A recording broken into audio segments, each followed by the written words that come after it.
Hi, everybody. Welcome to a very special report. I am Darnell Ballard. I am the host of Community right here on Channel 49 News Break, where we talk about important hot topics going on in the community. As you know, we lost a great leader who was a leader for a very long time in the Dallas community. We talk about Eddie Bernice Johnson, who passed away at the age of 88. We have Mr. Tevin with us. We have Mr. Joe Tevin with us right now, right here on Channel 49 News Break, and he's going to talk to us about who Eddie Bernice Johnson was. Good evening, man. Welcome to this special report. How you doing? I'm doing well, Brother Ballard. I'm happy to get a chance to be with you again. It's been a few Yeah, months. yeah. Well, I want to talk about Eddie Bernice Johnson. Who was Eddie Bernice Johnson to you?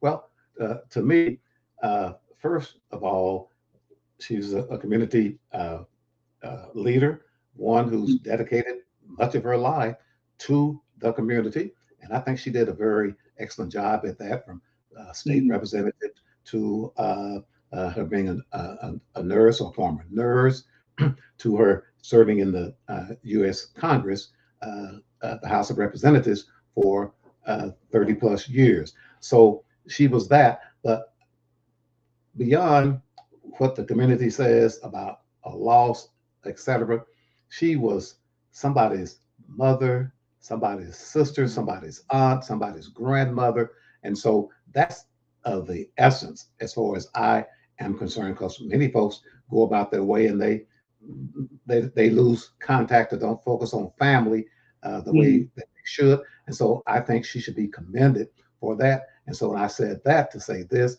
special condolences to all of her family, her children, her grandchildren, and Mhm. all of her relatives. But she did her part, and she lived to be 88 years.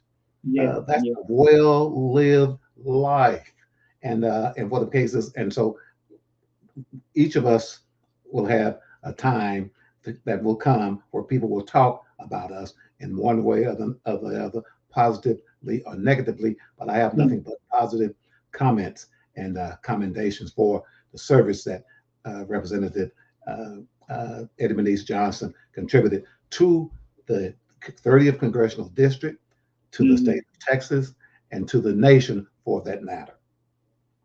Let's talk about this. You had an opportunity to meet her. How was it meeting Miss Johnson?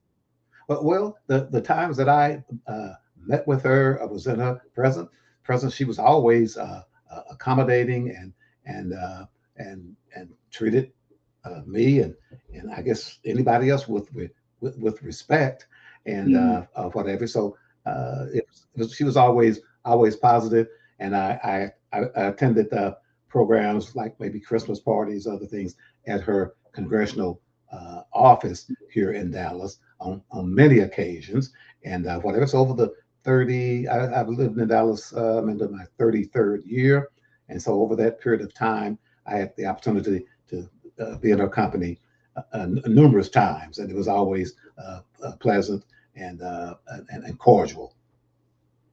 Not only was she, I want people to know, not only was she a local community leader, but she played a major role in Washington, D.C.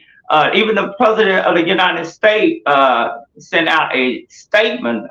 Don't have the statement in front of me, but the president sent out a statement, and also the vice president, Kamala Harris, sent out a statement. So she was Mhm. somebody not just on the local level, but she was also somebody on a major level. And for that, this is not only a loss in the Dallas Fort Worth area, but this is also a loss on a nationwide level because she done so much on a national stage. I want to talk about this, man. What's some of the changes you think she did in the Dallas community? Well, there's always a need for more because, like, as a predominantly 30th congressional district, Dallas being the hub of which, there's always need for improvement. There's always need for more. And more specifically, what I would like to say when you mentioned about the president of the United States having comments and the vice president. What we really need to understand, where she played a major role, whether people like it or not. And I'm slightly politically astute, but what she was able to do over the years that she was there is that not only did she look out for the role of Democrats of the Democratic Party, of the Mm, folks who sent her there, she was also able to bridge, and she was also able to coalesce or form coalitions with Republicans that get a lot done in mm, Washington for other matters and per the needs of the 30th congressional district and Dallas, whether it's DART or the airport or whatsoever. So uh, she's been replaced a couple of years ago as she retired, but whoever is there, they need to make sure that they don't get mm. too far off track and they maintain the savvy that she had to work with people from different Yeah. parties and across the aisle. That is highly significant for any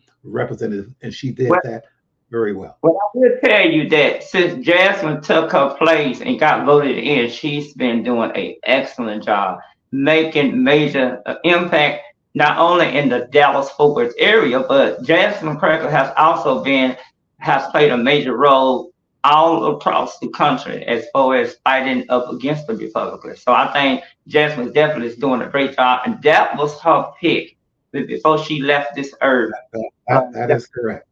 Yeah, that was her pick. That's who she wanted to be taking her place, and that's who she passed the torch to. So, Correct.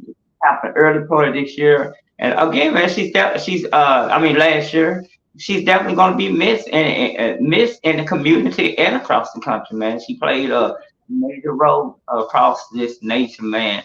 Yeah. Uh, before we let Valid, even though she was retired, her wisdom, her knowledge, and what the case is, that at this point in time, up to this point in time, that was highly significant for the yeah, community. Those who want to get involved and make a difference, to be able yeah, to go to her for counsel and et cetera, in terms of decision making that would benefit impact our local community. that's right, that's right. But I tell you what, man, again, thank you so much for taking out your time to talk to us here at Daily News Break, where we break the story first. If you tune in to us right here on Channel 49 News Break, we break the story first to put it on Yes, Channel 49 News Break right here. So again, Mr. Tavis, we want to thank you for being on this wonderful news break to talk to us about the importance of who she was, because she was somebody, like you said, she was somebody's mother, she was somebody's grandmother, she was somebody of everything. And not only that, yes. but she was a community leader who people had major respect. And with that all said, I do want to ask you this, man. What do you think her legacy should be? Well, I suppose the political pundits and those that won't be too biased will take the time to really analyze what happened and under her leadership nationally and locally and make the comment. I will not venture to get into that arena at this particular point in time because like there's so many aspects and areas that really need to be considered, weighed one against the other to really decide on a legacy. But very fundamentally, family commitment, community commitment, and being able to work with people of different persuasions, etc., to Mm. make a difference. So part of that legacy of discussion certainly should include that. All right, then y'all heard it first right here on your 24 hours daily breaking news. When it comes down to what's going on in the community, we got it first right here on Channel 49 News Break and Community News. Thank you so much. Thank you.